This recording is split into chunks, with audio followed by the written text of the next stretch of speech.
So she gave me the address and I went back to my hotel room and put it in. And there's literally 24 facilities within 3 miles. Wow. And the saturation was 11. And where supply equals demand is 7. And I told her, I go, whatever you do not put self-storage in this building. Wow. Because you will not get the rates. Yeah. Wow, that's powerful. Hello, you're listening to Ready, Set, Go Real Estate Investing Podcast, presented by Brandon Elliott. This show will be going over all aspects of real estate investing and is intended to educate, motivate, and prepare you to take action on your first or next real estate investment. For more information, please visit BrandonElliottInvestments.com. Thank you for listening and enjoy. Welcome back, everyone, to Ready, Set, Go Real Estate Investing Podcast. I'm your host, Mr. Brandon Elliott. I'm excited today. We have a veteran in the game. We got somebody that is based over in Chicago, been doing this for 35 plus years. Started off with redevelopment back in 91-ish, and then early 90s, and then actually created his own company back in 98, focusing on self-storage facilities. And he's in 7 different states, actually owns a little over 750,000 square feet of storage. The reason we say square feet is because obviously when you have that much square feet, you can actually make more doors, you can lessen it up, and whatever makes sense for that location, whether you want to add more because of the supply and demand and need for bigger size for boats or whatever it may be. There's a lot of different options for you. So excited to have you on today, Scott. What's going on? How are you? Yeah, thanks for having me, Brandon. I'm looking forward to this. I appreciate the opportunity. Yeah, appreciate it. So tell me, anybody out there that doesn't know exactly your situation, who you are, where you're from, do you mind just diving in and giving that 30,000 foot view? Absolutely. Happy to. I'm originally from Chicago, but I grew up here, went and got my undergraduate degree in Ohio at Kenyon College. Then I came back and got my master's degree from Illinois Institute of Technology. And I was fortunate enough that I became a TA for my professor who owned a real estate development, architectural, and contracting firm. Wow. And so I was working, my master's thesis was a 400 unit, $100 million project. Yeah. And so I was fortunate enough that he picked mine from the class and we actually were building it. So from 7 a.m. until noon, I was working in his office as his TA. Yeah. And then from 1 to 6, I was working on class on his project. And then I'd go home and eat dinner and then do homework from 7 until midnight working on his project. Wow. So I did that for a couple of years and then I worked for him when I graduated. How incredible is that to have a mentor at such a important age and then actually start falling in love with it? Is that when you started getting the bug? Well, when I first graduated from college, I was a history major and, I thought I had closed the doors to architecture and real estate. And they came out with this new program that allowed non-undergraduate degrees in architecture to get a master's in it, which was a 3.5-year program.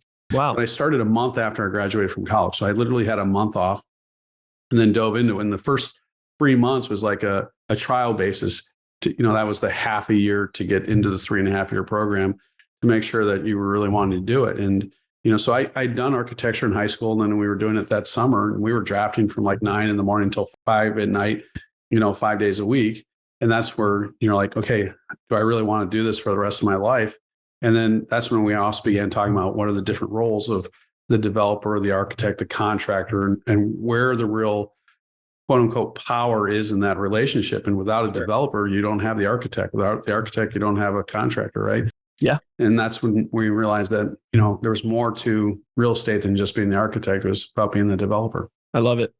So how long did you work with the mentor, your teacher at the time? For 6 years. For 6 years. Yeah. And then I started my own firm in 98. Okay. And our first project was a single family residence. We bought a house, tore it down, built a new one and sold it. And I had 3 investors and they got a nice, healthy rate of return on their investment. They said, do it again and don't tell anyone. Yeah. And that's why I figured I had to do it again and I had to tell everybody. Yeah.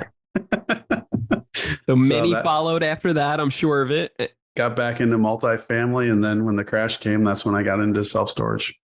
Okay. So during the crash, how was that for you? I know everybody kind of went through it differently. Tell me your personal experience. Well, being a history major, I study history, right? And so, when I heard the Fed talking about this approaching housing bubble and crashing, I stopped buying. When I seen people buy properties for like 50,000, 60,000, 100,000 over an asking price. And, just turning, it was like that to me was one of the indicators that was the bubble was coming. With the intention to refi in just a couple months when it goes even higher, right? No, they were going to tear down and build new. So that it wasn't the big short strategy. This was, buying property. I mean, the most expensive property that we bought for a house was $1.5 million. Okay. And we ended up, selling that house for $3.5 million. And that was right at the crash. We completed it right, when the crash was happening, and we were still able to sell it. So I started unloading properties when the crash came, and I was actually chastised by other developers for undercutting the market and selling too low. And I was like, I'm out, and so when the crash came, I was only sitting on 2 properties. So, we were able to sell both those off. Good for you. That's awesome. So a majority of your strategy is to ground up develop these properties, but then keep as many as you can and sell some along the way? Well, I'm a developer, right? So we always look for where I can add the most value to a property. To me, that's the equation. So it's not, when we're doing single family homes, we were doing a lot of tear downs and building new. When we were doing mixed use and multifamily, we tore down a post office and built a new multifamily there. And we tore down a greenhouse and built townhomes there. So we've converted buildings into churches. We've done that for clients. But what we're doing is we're taking underutilized commercial properties and converting them into self-storage, or we're taking self-storage buildings that need expansion. We buy those and expand them. And we've also looked at acquiring property and building new as well. So we do all 3 of those things. Okay. I love it. So talk to me about, did you take a pause after, 2008 burst? No. I transitioned our business. Okay. So our design build went predominantly to, instead of spec, it went to client based. Yeah. And we were able to get our clients phenomenal pricing and construction because subcontractors were dying for work. I mean, they were just, looking, they're real eager. And then that's when we began getting into multifamily because all the lending was being pushed to multifamily. We were also doing notes. And then that's when I started researching self-storage. And then eventually we got into self-storage. I love it. I was going to save this towards the end, but while we're talking about it, I know you're a big history guy. Looking at where we're at in history right now at this point, nobody's got that crystal ball, but the things that are taking place right now with the banks the last couple weeks and then just all the other crazy things while we're in this recession, where are you predicting we land in the next 6 to 12 months? Well, we all have a crystal ball, right? Yeah. We all got it. We all got our 2 cents behind it. A year ago, I was honored in Vegas to win an award for leadership in real estate. And Nice. At that time, I did a presentation about the impending recession.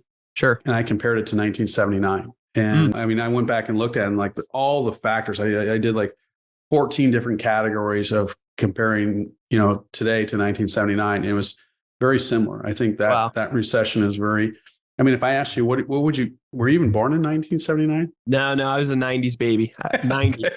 Yeah. So you didn't experience it, but No. homes were trading for the value of the mortgage rather than the value of the house. Yeah. So if you had a good mortgage with a low interest rate, Yep. and it was assignable, that was more valuable than the house. For sure. So people would buy the house because of the mortgage, and they would assign the mortgage because interest rates were around 9-10%. Sure. And so, when I was looking at it, it was like, if I asked you, if you were to guess what the cost of gas was in 1979 in today's dollars, what would you say it was? In today's dollars? Yeah. I don't know. $7 or less? Yeah, it was $2.35. $2.35 in today's dollars. Yes. It was Okay. like 79 cents back then, and which translated to $2.35. Sure. We were hitting $5 and $6 a gallon, right? Yeah. At least here in Chicago. And so, we were looking at inflation. We were looking at how fast interest rates were going up. We were looking at housing starts, unemployment. It was all around 6 million people. So all these factors are very similar to it. And what really drove that change was fiscal and monetary policy had to change, right? And so our recession is based upon we've had a huge, tremendous amount of spending. And the only lever that the Fed had to ease inflation was raising the interest rates. Yeah. So I just got a quote from many vendors on a new geothermal system. Sure. We were looking at the prices, and the prices went from, $10,000 to $13,000 pre-pandemic, and then now $26,000. Yeah. And I'm like, So I literally did research on it, and I called up and I found out that the actual unit was like $9,500. Yeah. And the subs were charging, call it $16,000 for labor for 2 days. Yeah. And profit, right? That is false inflation, because all they're doing is just marking it up for that profit margin, doubling it, right? Yeah. And Blaming usually it it's on like a COVID. 20% margin or something like that, right? Yeah. Yeah. But doubling the price of something. And so to me, as we're seeing that it's a false inflation, because when people are saying like, oh, it's because the cost of labor's gone up. Well, if people are really making that much more money, then they're not complaining about $6 a gallon, or they're not complaining that the cost of eggs is doubled, right? Yeah. So we're seeing that imbalance right there. And as interest rates go up, that false inflation is going to go away, because the demand for construction is going to go down, and then therefore the price is going to have to correct. So that's where I see what happens in recessionary markets is, there's a readjusting of the price basis. But until that happens, Fed is going to keep the interest rates high, and then once construction and the economy begins to stall, then they'll begin relaxing it, because those are the only two mechanisms they have. And the only other thing that will change is when you study the elections, when there's been a bad economic cycle, usually the president is thrown out. Look at Jimmy Carter, right? Yep. Reagan won overwhelmingly. And I predicted that Trump would maintain his 2 years, because we've given every presidency 2 years, 2 terms. 2 terms, yes. 2 terms. Yeah. But, we saw that balance, right? We saw that shift. Yeah. And I'm going to say the same thing. If we're still in a recessionary market with Biden, coming into his election, there will be a change, which will be a difference in fiscal and monetary policy. And I think we're going to be in a recession for at least until that period of time. So you said it was 77 or 78? 79 is when. 79. Because Reagan came into office in 80. Yeah. And immediately the economy shot up. So what's different from then and now, though? I would probably predict that credit card debt is a lot higher, because there really wasn't much credit cards back then, as well as card debt as well. I mean, is there any similar? I didn't look at that specifically. I was looking at GNP. I was looking at inflation, cost of labor, those sorts of things. Gotcha. I didn't get, the amount of debt. That would be interesting. I do believe we have more debt now than what we did then. Yeah. And it's mind blowing to think about. And I'm just kind of curious to see how bad it could be potentially, especially if I think there's about 300 extra banks right now that are on the verge, just like the last 4 that just had that spill a couple of weeks ago. So I'm curious to see how deep, how long the chaos that it could the ripple effect it could make. Well, the first bank in California, in the San Francisco, was not over leveraged. I mean, they only had like 50%. But what was happening is because the interest rates drove up so fast. Sure, they're betting on it being lower. Yeah, their bond structure, they had to do it, and they would call for capital, and those two things created the run. It wasn't because they were mismanaged. It was more because of the fact that they didn't process the timing of 2 things well. Well, yeah, they're betting. They're making their investments, and they're at the craps table basically, and they picked the wrong one on that one, I guess. So talk to me about storage units. Give me the playbook of what does the team consist of first, and then I want to talk about finding the land and the next steps after that. You mean in our office? What is the team? Yeah. Like, who are you guys utilizing to be able to complete a project, a ground up construction for storage units from beginning to end? Well, so I actually have 4 different companies. So one is Coda Design Build, which facilitates our design and our build of them. So we act as our own GC. Yep. And we have Coda Management Group, which oversees our investment portfolio. And then we have One Stop Self Storage, which manages our self-storage portfolio. And then we're just launching a new company, so I can't really get into it now. But it's a little too early. Give me a couple months and then have me back, and I'd be having more to talk about it. Yeah. But on the development side, it's Coda Management Group. And then we will start a new entity for that location. And then that entity will hire Coda Design Build to do the build. Yep. And then when that's done, then One Stop Self Storage begins managing the asset. You're getting a piece on each one. So it's good to keep it all in the ebb and flow, all within we find there's greater economies of scale and synergy if we control the whole process. I mean, if you control it all. Yeah. We went with a major read on our first 3 self-storage facilities, and they started off well. But then we found out that they were then using our facility to market and then drive, our tenants to the buildings that they own. They were overinflating our expenses and underrepresenting our income. Sure. and our lease up was really slow. And so we had to remove them. And then that's why we created the brand One Stop Self Storage. Wow. Okay. So how are you getting the land, the location? We have different brokers that bring it to us or present them. I mean, right now we're not actively looking because we have enough in our pipeline that we've identified for the next couple of years. And so, we're on a little bit of a pause there. So you guys are only relying on brokers that, like wholesalers basically, that find the land that is workable? Not necessarily. I mean, it's been not necessarily wholesalers, but commercial brokers as well as attorneys. And, we've had other people bring us properties. And so like our one in Cleveland, our lender actually made the introduction. Nice. Okay. And then once you find the location, what's the next steps for you guys? Well, the first step is we evaluate the building or the property. So we look at the zoning, we look at the demographics, how much supply and demand is in the neighborhood, what are the rates, what can it be supportive? And, there's great tools and resources that we have that we can track the amount of square foot of lockers per capita. And we know where supply equals demand. So if we're below that, it's a good market to build. If it's over that, then we'll pass on it. So we'll evaluate the property, we'll evaluate the building, we'll evaluate the demographics and put all that into our crystal ball. Yeah. And then we just see if it's good or not. Do you have the metrics roughly for that? I'm curious for anybody listening that wants to kind of take on a project like that, or even to be able to bring deals to you. Yeah. So what they could look for. Well, the first thing I always tell people, like if they're just beginning in it, is we're looking at a 3 to 5 mile radius. So if you're out in the country, 20-minute drive. So, a 20-minute drive in New York City is about 1 block. But, in the city, in the country, it could be like, 60 miles, depending on how fast you drive, right? But if you put in the address into Google Maps, and then before that, you put self-storage near, and if you see 20 facilities show up in the first couple of radiuses, it's probably oversaturated. Sure. I was at a bigger pocket conference, and this woman was talking about how she had this building in Austin and she was going to convert it into self-storage. And I said, have you done a feasibility study? She goes, oh, no, I figured I'd do that after I started the process and they can tell me what to do. And I said, well, you should really do that at the beginning. And, the property might be too saturated. She goes, oh, there aren't any self-storage facilities near us. I said, well, what's the address? I'll do a little research for you and I'll find out and I'll just give it to you. So she gave me the address and I went back to my hotel room and put it in. And there was literally 24 facilities within 3 miles. Wow. And the saturation was 11.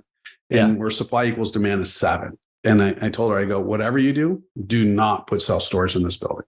Wow. You will not get the rates.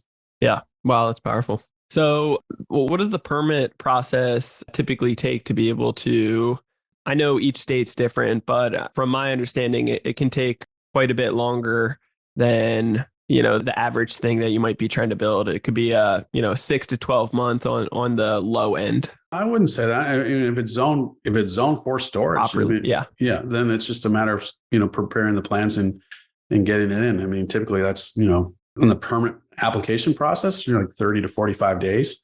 It could be, during COVID, it was a little bit longer because of people weren't working in the offices. Yeah. So, there we saw like 6 to 9 months. But, if you have to go through the zoning process, that's something we evaluate in the front end. We've done that. We've done a lot of it. Yeah. But it's not something we dive into unless we know that there's no alternative. And so, or we have a good sense of it. So that's where we begin. Yeah. I really wish that California or San Diego specifically would step it up and be a little bit faster turnaround on permit times. It's unbelievable how slow it is out here. Yeah. Yeah. It's a matter of how motivated they are for development in their community. Yeah. And as a recession happens, they're going to be more hungry for development, right? Yeah. Well, they say they are, but I think politically it may be a little different and might hold us back a little bit. So it's a little crazy out here, at least. Talk to me. Is there any states that you totally avoid by all means, or, it really just depends. You can make any numbers work. Well, we don't say that we're not going to work in states, but we just say there's not a high probability. Because like if you look at California, if you look at Texas, if you look at Florida, the East Coast, there's already a high saturation. Yep. So if we find a property that doesn't have it, then we would be willing to build there. But more than likely, like in Florida, we're seeing new construction going in where their saturation is 13. Yeah. And which is like double what the national average is. So it's like, to me, that's rather aggressive. Sure. Are you guys investing in anything else or just self-storage? That's in a couple of months. I can discuss Cool. that. Yeah. Congrats. That's awesome. Okay. And then I assume along the path of getting permits approved and so forth, you start raising capital for some of these deals. What does that look like for you guys? Well, as soon as we under contract, then we have the pro forma and the financial model, then we get putting out to our investor pool to see what's interested. Okay. Gotcha. And, with having this much thousands of square feet of storage across the 7 states, I'm sure you've raised a lot of capital at this point. What could somebody anticipate or expect for your most common deal? Well, I think it depends whether we're buying an existing facility and we're just looking to improve it, or if we're doing development. But ever since I've been in construction, and going back to when I was first started working for my first mentor, if a new construction, if it didn't have not new construction, but anything with construction that was development, you'd want to have an IRR over 20%, because there's a higher level of risk. And on an existing facility, which already has a cash flow, then, it's lower. So it's, usually in the teens, but that's where we model things out to make sure that, the level of risk is appropriate to the investment. And then you guys are doing cost segregations on them right afterwards for the investors? Before and after. So we'll do one on existing and then upon completion. So we get 2. You can get 2. Okay. That's incredible. I did not know that. Well, a little trick there for you. Okay. So that's before construction in general. Yeah. So upon acquisition, we do a cost seg, and then upon completion of construction, we do a second one. Okay. Awesome. That's very cool. So that's going after the land and materials or the existing building, right? So if there's an existing building. Oh yeah, that makes sense. So double dip on it. Yeah. Very good. Very savvy. I like that. I wasn't thinking about that, but I really like that. That's good. I can't take credit for that one. Yeah. Yeah. Okay. Yeah. Yeah. It's everything that's been greatly done out there. It's just copied and done again. Which whoever came up with the cost segregation law is the one who created that one, savages. Right? Thank you all. Yeah. Okay, so tell me about some things going wrong, the nitty gritty. I feel like the struggles that we go through, a lot of us can learn the most from. It can be a humbling experience. And then we can, ideally with the hopes of saving somebody else that's listening to this right now, the time and energy of making the same mistakes that you might have. Is there anything that comes to mind? Oh, besides the whole rap sheet of, we're all human, right? We all have our own pounds of bags of, crap and stuff like that. But, 2 major ones. I mean, I've had a bad partner situation where, he felt that he was entitled to a little bit more than what he should have been. Ooh. And as a result of that, it's created a lot of challenges for me, but it also created a growth opportunity because at that point in time, I had to restructure the company. And that's when my systems caught it. Yeah. But I also implemented new systems to grow beyond it. And that's when we really began growing beyond just Chicago and going across the country. And I relied heavily upon my second mentor for those systems. And then the second one is when we're doing a lot of these, we've had a lender that went under and just stopped funding halfway through construction. And wow, really? How was that experience? That's probably heartbreaking. It was hell. Yeah. In trying to get something refinanced in mid-construction, there's title exposure, there's all liens exposure, all this sort of stuff. So that was one of the more, a couple of the more challenging things that we faced. Well, if you don't mind, give me the better understanding of how that bank went under. They didn't go under per se. So when I say a lender, you heard bank. Yeah. So they weren't a traditional bank. What they did is they called themselves a construction lender. Sure. But what they really did is they were borrowing money from a family office and then putting a margin on it. Yep. So when the family office pulled out, then they lost their backing. So they had no ability to fund the draws. So they were out of California and, we submitted our 6th draw. I think there was 14 overall. And I called them up to find out what was going on. And I offered to go out. So I flew out to California. And when I walked in the door, they didn't know who I was. That was not a good sign. No. They assigned me to meet with the youngest guy who had been in the office for a total of 2 weeks. Let's go. And he said to me, well, they're going to vote on what gets funded this week. And I'm like, what do you mean by that? Yeah. And he goes, that's what they told me. We're going to have a vote to see what gets funded. I'm like, we have a construction agreement. And it says if I meet these requirements, including the inspection, the draws, and all this sort of stuff, and the invoices, and the inspecting architect signs off on it, it gets funded. It's been over 2 weeks. Why isn't this funded? And he said, that's all I can tell you. I don't know. I've only been here 2 weeks. And they never funded another dollar on our project again. And so it took us like 9 months to get it refinanced. Did it? Yeah.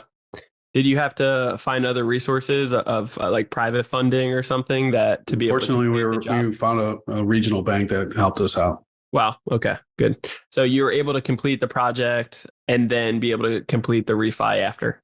No, you had to get the refi in order to do the construction. So we funded a tremendous amount of the money ourselves, but then we had to, get that restructured, organized. Wow. I'm sorry to hear that, man. That sounds like a tough one for sure, but definitely a powerful, just strong position to learn from. Yeah. The irony is they claimed that we were in default. My God. It was the only way that they could do to protect themselves. Of course. Yeah, of course. But it's savage. It's just so savage, right? Yeah. That's so sad. Wow. Yeah. You threw me off with that one. I wasn't expecting that. I had a good question afterwards. I swear I did. And you just threw me off with this one. Shocked right here. You asked a big question. You got to. Yeah. It's just, it's sad though. When you go to these banks or, these private companies that, claim to be able to help you and you're relying on them at such a heavy level to be able to complete your project. You're not even fully midway through the project. No, we were at rough. So we had not finished rough. Yeah. Come on. That's a tough spot to be in. So for the overall numbers on that project, how did you guys turn out towards the end? Well, we're still in it. We're in the lease up stage right now. So, we're plugging along. Was this during COVID or after? No, it was before. Oh, okay. Yeah. Okay. I mean, the only reason why we found out what happened is that we were asked to present our company at a family office event. And we were talking with a family office and we were showing them our portfolio and they're like, oh yeah, we know that one. We told them we weren't going to do it. And that's when I discovered what the background was behind it. Oh my gosh. Yeah, that's tough. Anything else that you would give to the listeners that you think would be beneficial for them? Yeah. Watch the lenders, boys and girls. Be careful with who you're getting the money from for sure. Well, we always ask those questions. We ask our brokers now, how many times have you worked with these guys? What's your experience with them? Yep. Have you had good experiences? How much are they trying to renegotiate at the table at the final closing? Right. When you get it, it's a negotiation process all the way through. Yep. And so, we want to know, have the brokers had good experience with them, and are they trading for what they say, or are they, trying to hook you with a big deposit fee so that you can't walk? Yeah. Those are all the types of things we look for. How long are these projects typically taking you guys? Well, we plan 3 to 5 years between construction and lease up and all that. Okay. So 3 to 5 years for, ground up construction, beginning to end, as well as getting all, seasoned and leased out. Right. Stabilized. Mm-hmm. So after you stabilize it, are you guys doing the refinance at that point typically? Yeah, that's one of the options that we look to do. Okay. And we're also looking to develop this portfolio to package it all nicely to a REIT and sell it off to a REIT. So you guys typically always sell them to REITs? Well, I'm a developer first and foremost, right? So everything's for sale. And my wife makes sure I exclude my kids, but smart. Everything's for sale. Smart woman. Keep her. Yeah. That's good. Okay, so everything's got a number to it. At the end of the day, where do you like to typically exit? And is it within that, 5-year range, or are you okay with hanging on to it for a few more years? I'm okay with it. I mean, if it's cash flowing, we're fine with that. But, it has to be right for both us and our investors. So we align ourselves with that. So they're not thinking that we're just, holding on for a management fee and not liquidating the asset. So that's not ever our goal. And we tell them up front that, we're looking to develop this portfolio and to sell the portfolio and get greater cap compression. So that's a big part of our plan right there. Yeah, that's good. Yeah, that's powerful. So what are the next steps for you guys? Couple months. Couple months. Yeah, couple months. Is life changing in a couple months? I want to know about it. I feel like there's so much being held back right now. I want to know. I'm sorry, I teased you that way, but I can't get into it. Well, as far as the business in general, are you guys is that a transition thing, or are you guys? No, so I'll give you a little bit of the mindset behind what we were doing. when we were presented with this opportunity, we were approached about it. And my partner said to me, he said, well, if it's good for you, then you need to do it. And I said, Yeah. whoa. That's not the way I'm looking at it. It's got to be good for us. And when I say us, not just you, it's our company. Is it going to overall benefit something? So my second mentor moved here from Lebanon, 16 years old, like a couple $100 in his wallet. And now he's the president of a university. He owns Great Harvest Bread. He owns Lazy Boy. He's on the board of BB&T Bank, and he's turned himself into, a very successful man. He's won the Horel Algier Award. Or I'm saying it wrong, so I apologize. Horatio Algier Award for Distinguished Americans. And so, which is like Buzz Aldrin, Oprah, Bill Gates, he's in that club, right? Yeah. He's in that category. I like that. And so, his point was always position things to be sold. Yep. But he goes, the reason why I get into these other ventures is to build congruency around them, intentional congruency. And so I said, if we're going to be doing this next venture, it's to enhance what we're doing now. And a lot of people don't get that. We were working on a project and together with someone else, and they became upset because I was talking about the other venture, because I saw it as a way, as a, increasing attraction for the overall product. And they got upset with me because I was promoting one versus the other. And I was like, you don't get it. They weren't going to move forward with just that proposal. They were asking us, what else were we working on? Yeah. And if I threw that out there, it may have attracted them to work with us. Correct. And, they weren't willing to see that. So that's the only reason why we're going into this next venture, is because it enhances what we're doing here. Yeah, that's smart. Yeah, there's so many different plays to structure deals. And if you can make it congruent with the other entities, other businesses that you're running, and kind of have it more all in-house that all circle into each other, it's a no-brainer. Cool. Well, I appreciate it greatly. There's tons of value in this. I know I took a ton of notes myself. Is there anything that you would tell somebody that is interested in getting started in self-storage that you wish you would have known when you were first getting, started in the game? Well, when I first got into the game, I was a developer, right? I wasn't a self-storage guy. Yeah. I mean, I saw it as apartments without toilets. Yeah, If I can do a $100 million apartment or condo deal, I can do a $10 million self-storage facility. Yep. And so that part was easy, but what I didn't realize is how much of a retail business it is. And so that's what we've really been focusing on the last couple of years, is developing that retail component of it. And so if you are interested and you feel you have a good site that might be it, first plug it in, see if it meets that first criteria that I suggested. And if you want to reach out to us, I'm happy to, if you mention the show, I'm happy to give your listeners a deal analyzer, a self-storage deal analyzer, plus a feasibility study that we retained for one of our locations, so that way they can see what goes into it and how to do it. And it's like a 175-page document. If you're having trouble sleeping, it might help with that. Yeah, it's aggressive. Yeah. But I mean, it's very insightful, not just for that location, but the overall general market of self-storage. Yeah. And so, the industry is too small. We're not going to steal someone's, property, but if they want to review it with us, happy to review it. If you want me to sign a non-disclosure, happy to do that. But we'll give them an hour of our time and say whether or not we would do it. Yeah, I appreciate that, giving it to the audience. Something I really love about, there's so many amazing things that I personally love about self-storage. Just the liability is a heck of a lot less. The expenses are so next to nothing. And when somebody stops paying, depends on which state, but it's just so quick to actually be able to cut locks, auction it off, and re-rent it pretty quick.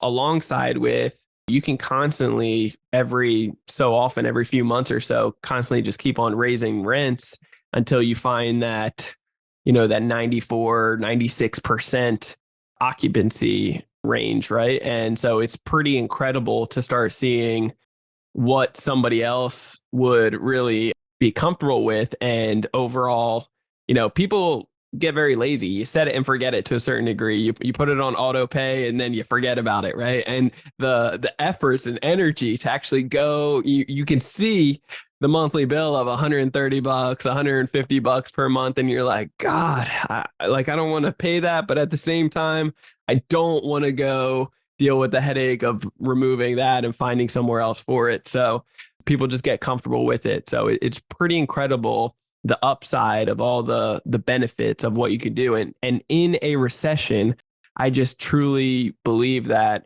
there's just great opportunity with it. I really do. So, and multifamily, I feel like could potentially be the next thing that could get hit a little bit. That's my 2 cents behind it. And I'm kind of curious what that would do for storage units even furthermore. Well, anytime someone's going under a challenging time, storage comes into play, right? I mean, it is. We deal with the 4 major ones, but I went back and looked at the last 4 recessions, yep, including the pandemic, which wasn't technically one, but we did have a big drop. Yep. In each of those, self-storage occupancy went down slightly and then rebounded aggressively. Yeah. And so, that's why I deemed it recessionary resistant, not proof. And, that's true. So, I believe that there'll be opportunities. I mean, I think that we saw very low cap compression. So right now, the problem with the valuation of multifamily is that, the cap rates are below the interest rates, which is an inverted yield, which is never a good thing, which is not sustainable. So there'll be some corrections there. I sold off mine probably a little bit too early because I thought we were at the top of the market, and it went up, but I was on the front side, not on the back side. That's good. The other side of it is I think it depends on what the population is in those marketplaces. We've been studying that. We've been studying to see where markets are, where population is, and where there's housing shortages. I mean, since the last crash, there's been a huge drought of housing starts. So, that's one of the reasons why is there's not enough new housing to move into, which then puts more pressure on the rental market, which then raises the rates, and which is what's led to the high cap or the lowering of the cap rates. And, until that balance gets laid out, we're still going to have this housing shortage. Yeah, it's good. Well, Scott, I appreciate your time greatly today. Anything that myself or the listeners could do to give back to you?